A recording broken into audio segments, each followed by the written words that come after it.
윤선도의 오우가라고 하는 그 중에 무슨 죽? 대나무 죽. 그래서 대나무에 관한 노래예요. 곧기는 누가 그리 시켰으며 속은 어찌하여 비어 있는가. 저리하고도 사계절 늘 푸르니 그를 좋아하노라. 그래서 우리 대나무가 우리나라 사군자 중에 하나죠. 매낭국주. 대나무는 생물학적으로 보면 외떡잎에, 그런데 부름켜가 없어서 나무라고 부르지 않는답니다. 그냥 대라고 붙는 게 맞대요. 근데 우리는 꼭 대라고 하지 않고 대나무라고 하죠. 그리고 대나무는 풀이래요. 또 벼와 비슷한 식물이죠. 이파리가 벼하고 비슷하잖아요. 그죠? 그리고 꽃도 벼와 비슷해요. 그런데 이 대나무가 전 세계적으로 무려 400여 종이나 된답니다. 동남아 등에서는 더운 곳에서 번성해서 무성하게 자라고, 또 이 대나무 중에 가장 최고인 게 모죽이라고 하는 종자가 있대요. 근데 이 모죽은 씨를 뿌린 후에 5년 동안 아무리 물을 주고 가꾸어도 싹이 나지를 않는데요.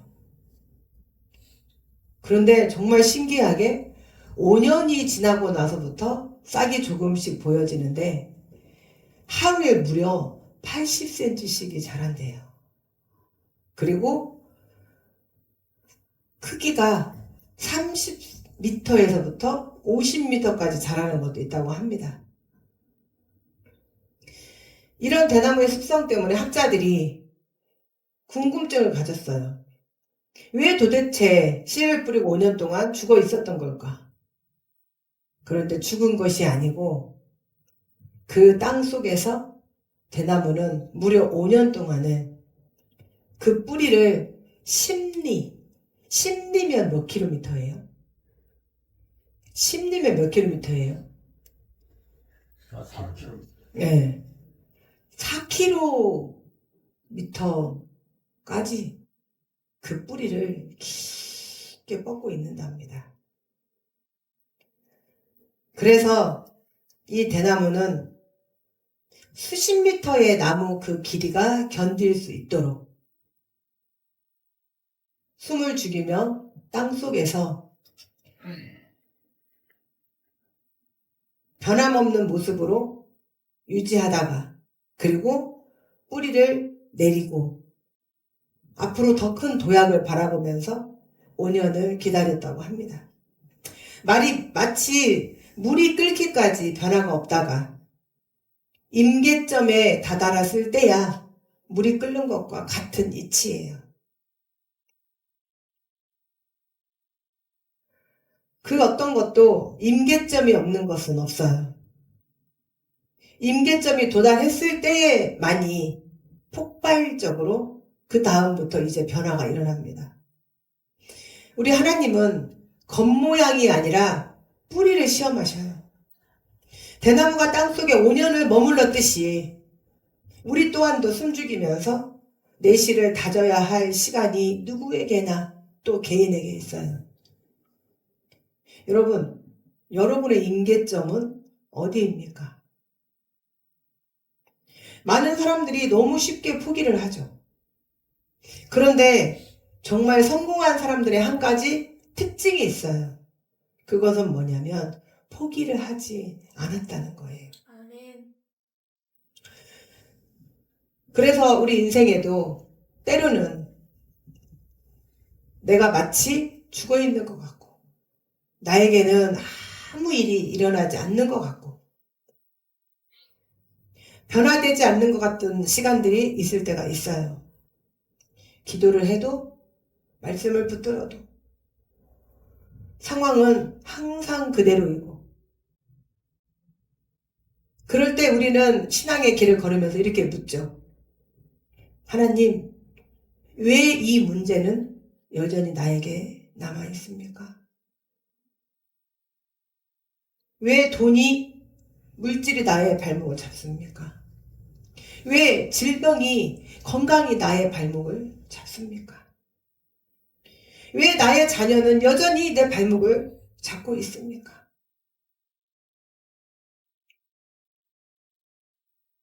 어떤 가정의 아내는 20년을 넘게 남편을 위해서 구원을 해달라고 20년을 하루같이 한결같이 새벽 기도며 철야 기도며 모든 예배를 빠지지 않고 남편을 위해 기도를 했어요. 그런데 여전히 남편은 예배당 문턱은커녕 허랑방탕하고 또 하나님과는 전혀 관계없는 삶을 살고 있어요. 왜 하나님은 이 문제를 해결하지 않으실까요? 왜 우리에게서 이런 문제들을 떠나보내지 않으실까요? 이럴 때 우리는 낙심하거나 하나님께서 나를 외면하셨다고 느끼게 되죠. 하나님 어디 계시나요? 하나님 뭐 하시나요? 하나님 내가 과연 하나님의 자녀 맞나요? 저한테 왜 이러시는 건데요? 왜 저를 이렇게 내버려 두시나요? 그런데 하나님께서 너를 내버려 두시는 이유, 너에게서 그것들을 쫓아내지 않으시는 이유, 돈, 물질, 건강, 자녀 문제, 인간관계, 그런 모든 것 쫓아내지 않으시는 그 이유가 오늘 말씀하세요. 이 백성이 내가 그들의 조상들에게 명령한 내 언약을 어기고 내 목소리를 듣지 아니하였기 때문이다. 이스라엘 백성들을 죄악의 땅 이집트에서 하나님은 이끌어내셨어요. 그리고 이제 그들에게 먹을 것과 또 옷을 입히시고 무려 40여 년 동안 옷이 닳지 아니하고 옷이 헤어지지 아니하고 신발이 닳지 않았다고 나와 있어요. 무엇 하나 부족하지 않게 하나님께서 이 모양 저 모양으로 이끌어내시고 그리고 이제 시내산에서 하나님께서 그들과 언약을 맺으셨어요. 그것도 하나님은 우리와의 언약을 잊지 않으시려고 나무도 종이도 파피루스도 아닌 돌판에 새기셨어요. 그런데 이스라엘 백성들은 하나님과의 그 돌판에 새겨진 영원히 잊지 말아야 할 그 언약을 헌신짝처럼 버려버렸죠. 그러므로 하나님의 진노는 단순한 감정이 아니었어요. 언약에 대한 하나님의 그 신실함이 인간의 불성실함과 충돌할 때 나타나는 거룩한 반응이었죠. 사랑하는 주의 밖의 성도 여러분, 하나님 안 믿어도 잘 살던데 그 누구는 돈도 많고 빌딩도 많은데 하나님 안 믿던데? 여러분, 그것은 그에게 있어 축복의 시간이 아니고 하나님께서 두고 보시며 참고 기다리시는 시간이라는 것을 아셔야 합니다. 그리고 하나님은 이스라엘 백성들의 그 불순종 앞에 진노하시고 말씀하셔요. 내가 다시는 그들 앞에서 그 민족을 다 쫓아내지 않겠다. 여러분, 자녀를 키워보셨잖아요? 또 자녀 되시는 분들은 부모님이 하시는 말씀을 들으셨잖아요? 부모님이 뭐라고 하십니까? 자녀들이 크게 잘못했을 때 너 내가 다시는 용서하나 봐라. 그럼 정말 용서 안 하나요? 용서해요, 안 해요? 용서 안 하죠. 다시는 용서하나 봐라. 그 말은 무슨 말이에요? 너 용서 안 겠다 이 소리잖아요. 그래서 용서 안 하시죠? 그 말은 무슨 말이에요? 네가 잘못을 뉘우쳤을 때 그때 내가 용서해줄게. 우리 하나님의 마음입니다. 이스라엘 백성들의 불순종 앞에서 이방 민족들을 즉시 쫓아내지 않은 것은 단순한 처벌이 아니었어요. 그들 스스로가 선택한 결과를 살아내게 하시는 하나님의 방식이었죠. 하나님과의 언약을 헌신짝처럼 버렸던 이스라엘 백성들에게 하나님은 고통을 허락하셨어요. 여러분의 삶을 한번 가만히 들여다보세요.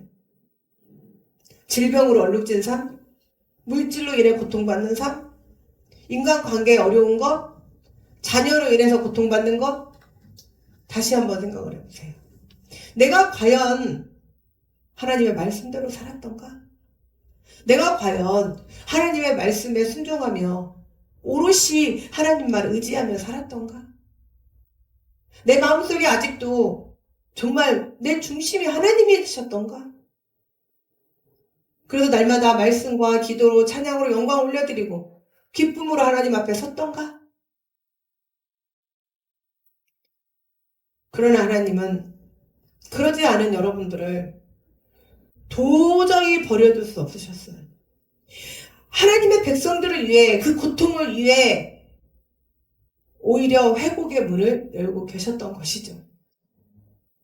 갈라디아 6장 7절 말씀에 사람이 무엇으로 심든지 그대로 거두리라 하셨어요. 그렇다면 하나님께서 허락하신 고통은 단순한 징벌이 아니라는 거예요. 이는 그들이 다 여호와의 도를 지켜 행하나 아니하나 시험하려 함이라는 거예요. 여러분들이 여러분들의 죄로 인하여 여러분들의 고통 속에 있을 때, 그때에라도 하나님 앞에 여러분들이 바로 선다면 오히려 이것이 기회이고, 오히려 이것이 내가 물질의 고통에서, 내가 질병의 아픔에서, 자녀의 문제에서 헤어나올 수 있는 좋은 기회라는 거예요. 아멘. 하나님께서 그 백성들을 단련하시고 훈련하시고 언약의 길로 돌아오게 하시기 위해서 의도적으로 남겨두신 거예요. 이는 하나님의 사랑의 방식이고 진실하심의 표현이기 때문이죠. 하나님은 이스라엘의 신앙의 진짜 중심을 보시기 위해서 그 시험을 허락하셨어요. 시험은 죄에 빠뜨리기 위함이 아니었어요. 여러분들을 단순히 힘들게만 하게 하심이 아니었어요. 이스라엘 백성들이 바벨론 땅에 다 끌려갔을 때에 어떻게 됐나요? 어떻게 됐어요? 다시 돌아올 때 거부가 되어서 돌아왔어요. 그들이 바벨론 땅에 끌려갈 때 하나님께서 내가 너희들을 다시는 용서하라 봐라. 그런데 그 끝에 또 말씀하셨어요. 그러나 회개하면 70년 만에 돌아오게 해줄게. 그들이 남의 땅 바벨론 땅에서 처절하게 화려한 옷을 벗고 죄의 옷을 입고 포로의 옷을 입고 하나님 앞에 엎드렸을 때, 심지어 그들은 그 악한 땅에서 하나님을 향한 찬양을 그들의 술자리에서 부르라는 명령 아닌 명령을 받았을 때, 그들을 하나님을 찬양하는 수금을 버드나무 가지 위에 걸어버렸어요. 그리고 차라리 내 혀가 굳어버리라고 기도했어요. 하나님을 위한 찬양은 하나님에게만 올려드리는 것이 맞았기 때문이죠. 그들이 그렇게 철저하게 회개했을 때 하나님께서 70년 만에 그들을 통해서 다시 거부가 되어서 돌아올 수 있게 하셨어요. 여러분, 지금 무엇이 여러분들의 발목을 붙잡고 있습니까? 여러분들의 발목을 붙잡고 있는 그 모든 것들로부터 헤어날 희망이 있습니까? 없습니까? 있습니까? 없습니까? 있습니다. 여러분, 아침들 안 듣고 오셨나요? 왜 이렇게 기운이 없으신가요? 힘이 없으셔요?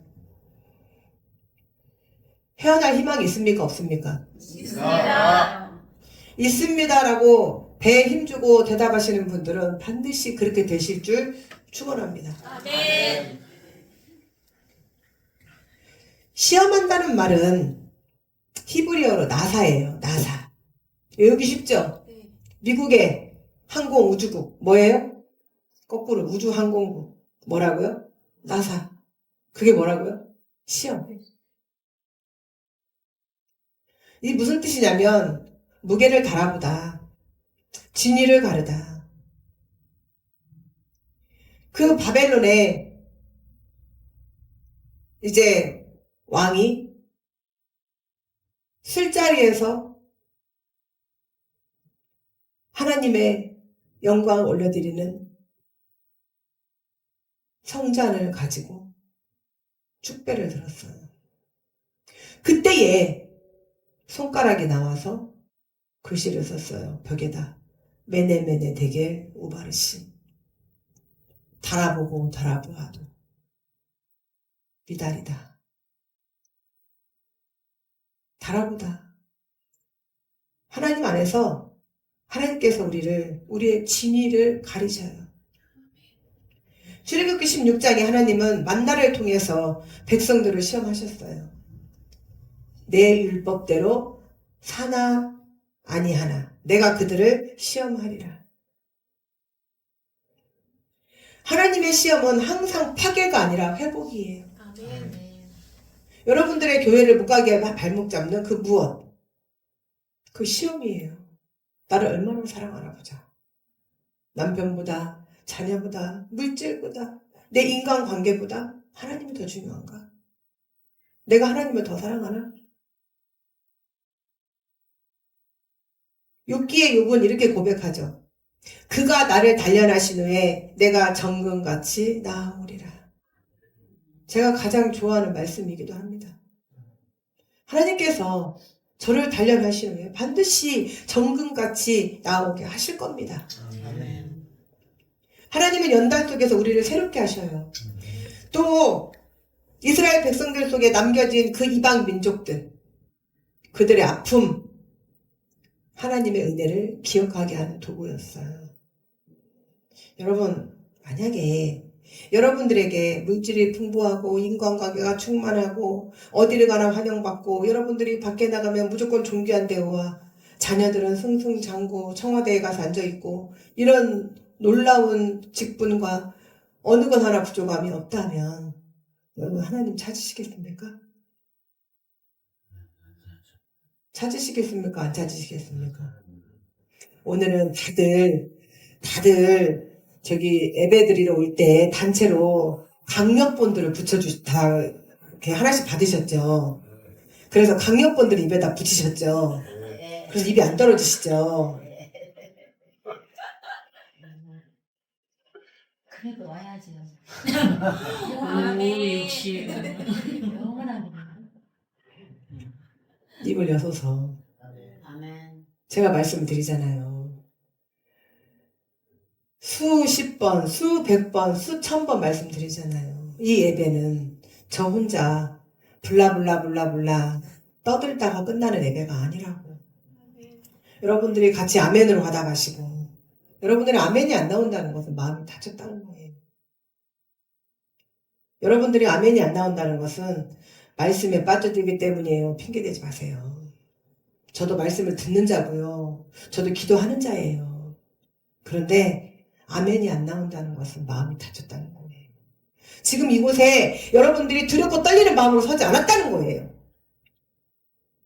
감히 하나님 앞에 두렵고 떨리는 마음으로 섰다면 그 말씀 한마디 한마디가 내 말씀이고 그 말씀 한마디 한마디가 내가 받아서 내 뼈에 새기고 각골 쇄신 그리고 내가 그 말씀대로 살아내서 내가 이제 나를 잡고 있는 이 가나안 이방 백성들 내 발목을 붙잡고 있는 나의 그 어떤 모든 것을 내가 타파하리라. 아멘. 그런다면 어떻게 여러분 입에서 아멘이 안 나올 수 있겠습니까?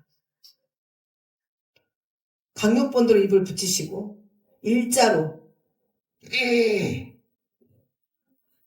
예배를 드리러 오신 건지 저를 심판하러 오신 건지 비판을 하러 오신 건지 참 어렵습니다. 마음을 여시고 하나님의 말씀을 여러분의 뼈에 새기고 마음판에 새긴다면 반드시 여러분의 삶이 바뀌고 그리고 여러분의 놀라운 은혜가 임하면서 여러분은 하나님의 그 은혜 가운데 거하시는 분들이 되실 줄 믿습니다. 아멘. 오늘 이 사사기 2장은 단순히 심판의 기록이 아니에요. 그 속에는 하나님의 눈물과 인내가 담겨 있어요. 하나님의 언약을 지키지 않은 이스라엘을 즉시 멸망시키지 않으시고 이방 민족들을 남겨두심으로 인해서 그들이 받는 고통으로 인하여 회개의 기회를 주십니다. 그런데 하나님은 그 기간 동안 뒷짐지고 웃고 계시는 것이 아니라 울고 계신다는 거예요. 여러분 자녀들을 기르면서 또는 여러분 청년들은 부모님이 여러분들 진심으로 잘 되라고 때렸을 때에 또는 진심으로 때리시고 나서 기분이 좋으시던가요? 하하하하 저 녀석 너 오늘 나한테 잘 맞았다. 그러시나요? 자녀를 때리는 부모의 마음은 가슴에서 눈물이 흘러요. 그게 며칠 갑니다. 오히려 맞은 자녀는 뒤돌아서 헤헤하고 웃어요. 그런데 그 매를 때린 부모는 몇 날 며칠 가슴에 눈물이 흘러요. 우리 하나님이 여러분들을 지금 그렇게 눈물을 흘리시면서 기다리신다는 거예요. 로마서 2장 4절에 이렇게 말씀하셔요. 혹 네가 하나님의 인자하심이 너를 인도하여 회개하게 하심을 알지 못하느냐. 하나님이 기다리고 계실 때 왜 돌아오지 못하느냐. 하나님께서 이방 민족을 남겨두신 것은 징벌이 아니라는 거죠. 은혜의 기회예요. 때로 하나님의 침묵은 버림이 아니라 하나님의 기다림이에요. 하나님의 방식은 우리의 생각보다 높기 때문이죠. 이사야 55장 8절에서 9절 말씀에 이는 내 생각이 너희의 생각과 다르며 내 길은 너희의 길과 다름이니라. 사랑하는 주일학교 성도 여러분, 우리 눈에는 지체되는 것처럼 보여요. 하나님의 역사도 그 무엇도 아무것도 일어나지 않는 것처럼 보여요. 답답하죠. 죽고 싶죠. 죽음의 문턱이 내 눈앞에 어른거릴 때도 있어요. 그런데 그때가 기회라는 겁니다. 어떤 기회? 하나님 앞에 회개하고 엎드릴 기회. 아멘. 하나님의 역사는 완벽한 타이밍이에요. 하나님은 지금도 남겨진 싸움 속에서 우리를 훈련시키시고 그리고 그 싸움을 통해 우리를 하나님의 사랑으로 빚어 가시고 계셔요. 지금 내 삶에 쫓겨나지 아니하고 주인 노릇하고 있는 이방 민족, 물질, 질병, 인간관계, 자녀의 문제 또는 자기의 감정적 처리 문제, 자기의 말 한마디가 매번 누군가에게 칼끝이 되고 자기의 말 한마디가 누군가에게는 항상 착끝을 겨누고 타인과 원만하지 못한 관계 또 하찮은 말 한마디에도 쉽게 받는 상처 지금 여러분 곁에 눌러 앉아서 여러분들을 괴롭히는 그 시험이 하나님이 남겨두신 단련의 시간이라는 거예요. 그렇다면 우리는 우리 자신이 안고 있는 그 문제를 통해서 하나님께서 나로 인하여 무엇을 가르치려고 지금 하시는지 자신의 내면과 마주해야 합니다. 그리고 말씀을 기준 삼아 반응해야죠. 고난당한 것이 내게 유익이라고 말씀하셨어요. 더욱 확실한 것은 말씀을 통해서 하나님은 우리의 실패에도 불구하고 여전히 우리와 함께 하신다는 것이에요. 시편 34편 18 말씀에 여호와는 마음이 상한 자에게 가까이 하시고 우리가 마음 상해 울고 있을 때 특별히 우리는 평일 예배 때에 알티라 두려워하지 마. 우리는 그동안 성경을 말씀을 통해서 두려워하지 마라. 놀라지 말라. 내가 너와 함께 함이니라. 이 말씀을 들으면서 단순히 그냥 두려워하지 말면 되란다. 그런데 히브리어 원어를 통해서 봤더니 멈춰. 언제? 지금 즉시. 그리고 앞으로도 두려워하지 마. 왜냐? 내가 너와 함께하기 때문이니까. 여러분 알티라. 두려워하지 마라. 그래서 우리가 원어를 배우는 이유입니다. 우리 번역본으로는 그 어떤 것도 그 언어에 대한 의미를 다 담아낼 수가 없어서. 그래서 원어를 봐야 되는 거예요. 이제는 두려워하지 마십시오. 그리고 즉시 멈추십시오. 그리고 기도하십시오.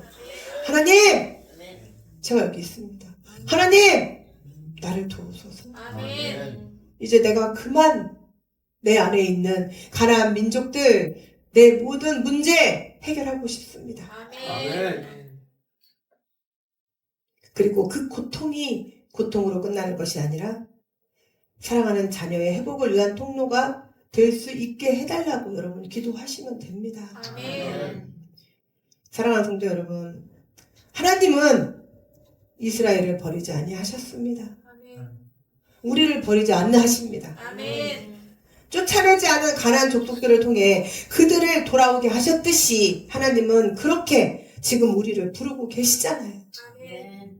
어서 돌아오. 어서 돌아오. 남겨진 문제, 풀리지 않는 현실은 하나님의 침묵이 아니라 하나님의 기대예요. 여러분 각자마다 이미 다 하나님께서 말씀을 주셨잖아요. 그런데 왜 두려워하세요? 두려워하지 마시고 즉시 멈추시고 하나님 앞에 나아오세요. 그것이 살 길입니다. 하나님이 우리에게 있는 그 수많은 이방 민족인 물질, 질병, 자녀 문제, 여러 가지 문제를 쫓아내지 않으셨다는 것은 곧 나를 향한 실패한 응답이 아니라 준비된 훈련이라는 것을 기억하셔요. 그리고 머물러 있는 문제 앞에서 우리는 믿음의 태도를 이제 바꿔야죠. 그 순간 하나님은 우리를 연단시키시고 회복시키시고 부흥케 하시고 전하게 하시고 다시 사용시키실 것입니다. 이 말씀 앞에 우리 이렇게 고백합시다. 하나님, 이 고통 속에도 주님의 뜻이 있습니다. 하십시오. 하나님, 이 고통 속에도 주님의 뜻이 있습니다. 제가 오늘도 주님의 도를 따라가겠습니다. 우리는 여전히 하나님의 사람입니다. 하나님은 지금도 우리 안에 일하고 계시죠. 사랑하는 주일학교 성도 여러분, 우리는 지금 말씀 앞에 서 있습니다. 하나님은 오늘도 우리에게 말씀하셨고 우리는 이제 그 말씀에 응답할 시간이에요. 이제 드려지는 이 찬양이 노래가 아니라 우리의 기도예요. 멜로디가 아니라 주님께 드리는 결단입니다. 주님, 제가 여기 있습니다. 말씀 따라 살겠습니다. 다시 주님께 삶을 드립니다. 이 고백이 우리의 심령 깊은 곳에서 울려 퍼지도록 우리 모두 함께 결단하며 찬양하도록 하겠습니다. 지금 하나님께 드려지는 이 찬양이 사랑하는 여러분들의 회복과 헌신의 불꽃이 되기를 진심으로 기도합니다.